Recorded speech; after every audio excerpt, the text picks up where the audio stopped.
that company is Code School. I am a software developer, or web developer. This is me working remote. Most of the people in our office actually work from the office. I'm one of maybe 2 people out of like 60 people that work remotely. So some of the things that I do at Code School are I work on our course platform for interactive courses. Oh, sorry, I forgot to mention. Code School is a company. We work on, or we produce interactive courses and videos that teach people how to program or learn other various technologies. So if you're trying to learn like how to build a website, for instance, we're kind of a good place to start. But I also work on instructional videos, and I write blog posts on occasion. My day-to-day is usually web development, though. So what do I mean about company culture, right? So a lot of people think about company culture is there's like the perks. So you hear about companies, especially tech companies, where they're like, we have these perks. The office ping pong is a popular one, or the beer tap in the break room, or fancy snacks, or the beanbag chairs, or the ever popular office slide.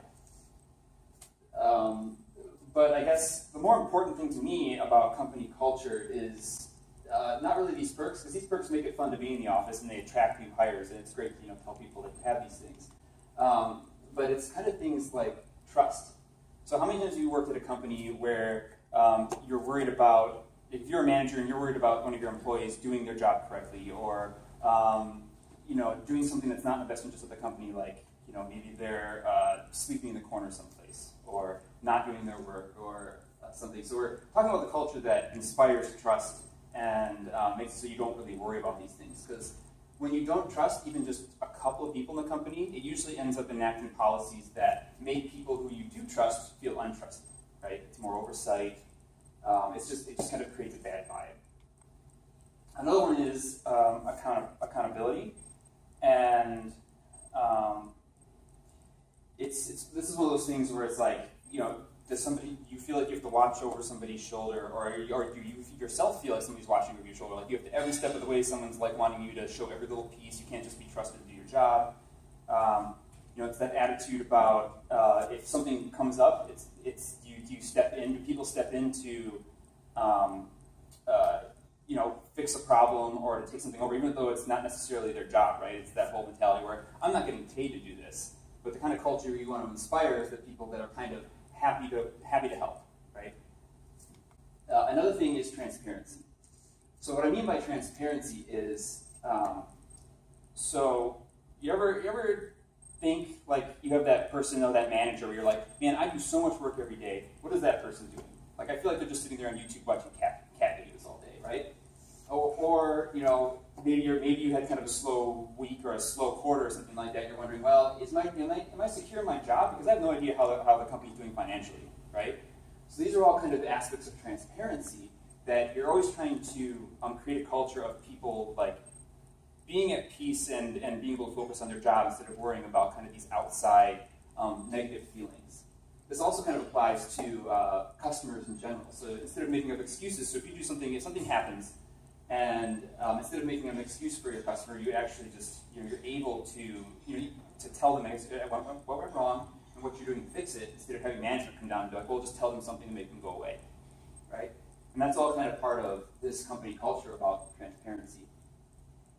So let's talk a little bit about, I'm going to use the example of where I work, because I think that we're very focused on culture, like even down to the point to where we'll hire somebody purely based on culture, even if their skills don't quite fit, because the culture is that important, and we feel like if they fit the culture, that we can kind of mold them into what we want, right? But everyone always asks me about Code School perks, especially in the tech community. So we do actually have a ping pong table. It's mostly used as a meeting room, it seems like, the times that I've been there lately. That was, in fact, our beer tap. We have something called Whiskey Wednesdays. So at the end of the workday on every Wednesday, we kind of sit down, have a few drinks, and kind of socialize with each other. Kind of helps to kill time so that you don't have to go home during rush hour. And an unlimited supply of T-shirts. I'm pretty sure my entire wardrobe is Code School T-shirts at this point. In fact, this is one of them. Another thing I like to mention is that we have something called trust-based perks, right? So this is something like flexible work hours. So as long as you're there, as long as you do your job and you accomplish your tasks, you can pretty much work whenever you want. If you're a morning, we have one person who likes to come in at 4 a.m. in the morning. He leaves by 1:30 every day, right? We have other people that don't start working until 11 and work until 7. So it's part of our culture that allows that trust to be there, that lets people, we're never worried about people doing their job, right? And we also have something called unlimited paid time off, which sounds insane. You think if you had unlimited paid time off, why would you ever be there, right? But it goes back to that trust where it's like, we kind of view it as like, if you're efficient and you get your work done, then you don't have to necessarily have to be there, right? So how exactly do we accomplish this? Well, one of the ways that we do this is through something called a flat structure. So we're constantly, I know I keep repeating myself about how we engender trust and how we do this accountability and this transparency. Well, part of how we do that is through something called a flat structure. So we don't necessarily have bosses that stay bosses. We have kind of temporary bosses on a per project basis. So like just recently, I was leading a course, because our courses are rather big productions that can take anywhere between 1 and 4 months. So I was recently the leader of a course, and I was coordinating with designers and other developers who were working under me, other project managers, with marketing for course releases and things like that. Back in January, I was the one that was just helping out, and somebody else was leading a course. So this really helps, sharing this leadership responsibility really helps to eliminate a lot of that, why is somebody bossing me around? Why are they telling me that I need to redo something? Because you've been there. You know that you get that stress, that feeling that you want this, this course that you're going to show to thousands of people to turn out correctly and to turn out well.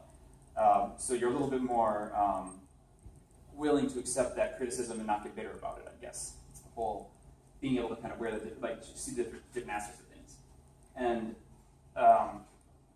kind of the neat thing about this is that anybody can really be a leader, because some people would think that if you didn't go to school to be a manager, if you're not super organized, then how are you going to be a manager managing this team of people, right?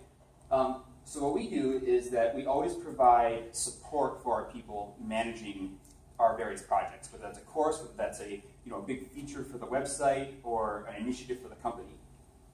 So these are we call them project managers, but they're not project managers as most people would think. They're kind of like personal assistants.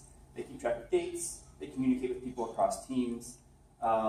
They talk, like if I need to push something a week because something came up against the problem, they're the ones that are going to kind of communicate that out and make things work.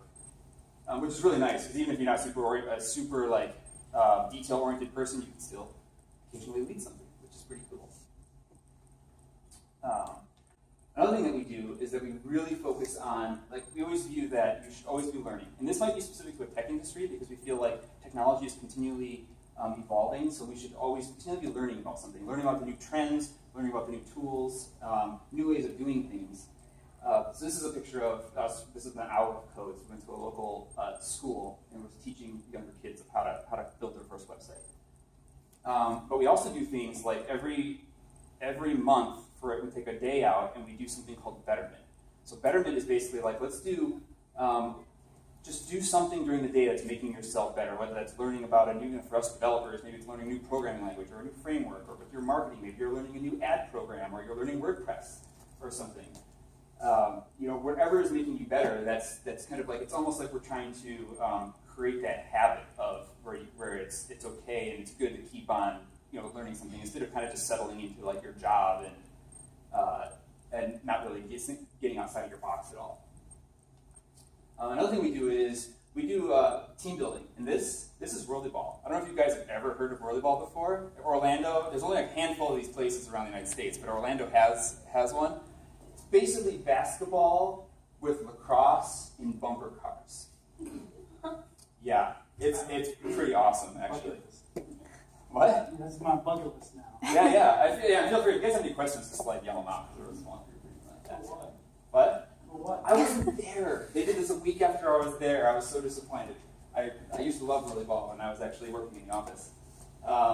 We also do things like the cooking classes. So we'll take a crate of wine and go someplace, and we have adult supervise us. So some people will make desserts, some people do appetizers, some people do entrees. And then we sit down at the end of the night and we eat whatever we made, no matter how it came out. We eat it, so it's always a good time. And I think it kind of goes back to this culture of where we are trying to make us a really close group, right? So if you've ever seen our company, or if you were ever hanging out with us, we're all kind of best friends. Like, we all kind of hang out together, and I think that really engenders like this mutual respect, I guess. Can I ask a question? How old is Code School? The company? Yeah, the company. So when I started working here, so maybe 2010, so like 5 years. 5 years. 5 or 6 years. Yeah. Interesting. And I guess if our average ages are probably somewhere between like low 30s to mid 40s, probably. Yeah, with a few people that are in their 20s. Yeah, and I only ask that because thinking of, and these are all great. I love seeing all this different culture and stuff, but being in a business where it's been around for over 100 years. Yeah, and I'll kind of get to that a little bit about how you might apply it, but how to think about that in a company that's not existing. Because the flat structure thing is super hard. Like, you're not going to just go to a company that's been around for 15 years and be like, flat structure, we're getting rid of all the managers. It's just realistically not happening, right? And it wouldn't work in the business I work with anyway. But I'm not going to go into that. Right. It's definitely a per business kind of thing. And then I guess there's kind of something that people don't really think about a lot, but we kind of do the small, easy things, right? So something as simple as occasionally getting donuts on a Monday morning, right? It's $30 for enough donuts for our 60-person company, and it makes a Monday that people might not be so excited about. Just like it brings kind of people up a couple of notches, right? And then we do things like catered lunches on Fridays, and that's another thing where it's like for a 60 or 70-person company, it's probably between $200 and $300. With as much money as you make in a month as a company, it's worth it just because we have that flexible schedule. It kind of forces us to come in and have a meal together and all sit down and kind of group up, and it's almost like this family style lunch that we have on Fridays. And it gives us we do things like presentations sometimes if they're like giving us that transparency aspect. So they might do a financial meeting. So once a quarter we have this like a financial meeting, and we usually do it during lunch, where they tell us about how the company's doing, even down to the point where how much money we have in the bank, right? So everybody knows exactly where the company's at, and like in the fact that if we're doing well, there's nothing to worry about. So I guess what are the benefits of having kind of focusing on company culture? Not necessarily like this. Like, this is just an example, but you can apply a lot of these concepts. I mean, it's a pretty well-known fact that people who are happy with their jobs, who don't roll out of bed every day and just hate their life for having to go to work, are more productive, right? If you care about the company you work for, you're naturally more inclined to do a good job, and you want your company to succeed. It's not just for the paycheck anymore. That's the dream, right? So it's and I keep going back to the aspect of trust. The more people like your company, the more you trust people, and that kind of affects the whole company as a whole, and the whole attitude and what you can actually do. So what can you do to kind of apply, to kind of enact some of these culture aspects to your own company, or to your team even? So the flat structure thing is really hard. That's something that's, like you said, you're not going to be able to just, like Matt was saying, you're not going to be able to come into a company and kind of take that and roll with it. Because either it's because you have specific skill sets, or it's just not going to happen. But you can do things like starting to share responsibility. So if you work in a company where you interact with clients, you might hate meetings, right? People who are in meetings all the time hate meetings. But people who are never in meetings silently sit there and wish they were in meetings, right? So something as simple as just inviting people to be a part of a meeting, even if they just sit there, right? That can help people just feel more part of the group. Let people ask questions. You can give somebody just a little bit of more responsibility instead of always just telling somebody what to do. You can, like I used to work at the Inn of Bay Harbor, right? So instead of somebody being like, well, I want you to do this specific way, they could say like, okay, well, we need this room set up like this, and you're free to give it a shot, and I'll come back later and check it over. Just that aspect of having responsibility, and it's like you can take pride in that. Like if it goes wrong, it's kind of on you, right? So you naturally want to make yourself look good, and if you get more responsibility, that's kind of your motivator. Another thing would be if you're a company that doesn't need to be in front of clients, like if you're not a service-based industry where you have to be open, your doors have to be open and your clients are walking in, you might consider the partial remote days, like take a Tuesday and let people work from home. because it's more than just letting people work from home. It goes back to this issue of trust. So it's going to force you to be like, well, I'm going to trust you to actually do work when you're not in the office, right? And then the people who are being trusted, they're like, I can't believe they're trusting me to do this. So and I keep going back to this aspect of trust. It's amazing what you can do in a company if you actually trust the people in your company. I lost my place. Another thing is like that last point that I had, where it's the little things. I mean, maybe you're not catering lunches every week, but something as simple as donuts on a Monday. You get a rough start to the week because you have a bunch of meetings, or it's just I used to work in the construction business, and occasionally somebody would bring in donuts for some reason. And I just remember being like, just like, oh, I just hate being back in work. And then somebody bringing donuts, and you're just like, oh, some of the day's better, at least for the first half of the day, right? And again, that was just like, it's such a simple thing that's like, especially for a small group of people, it's like $20 for a box of donuts, right? So I guess it's all about just trying to bring your company, your people together instead of just worrying all the time if people are doing their jobs.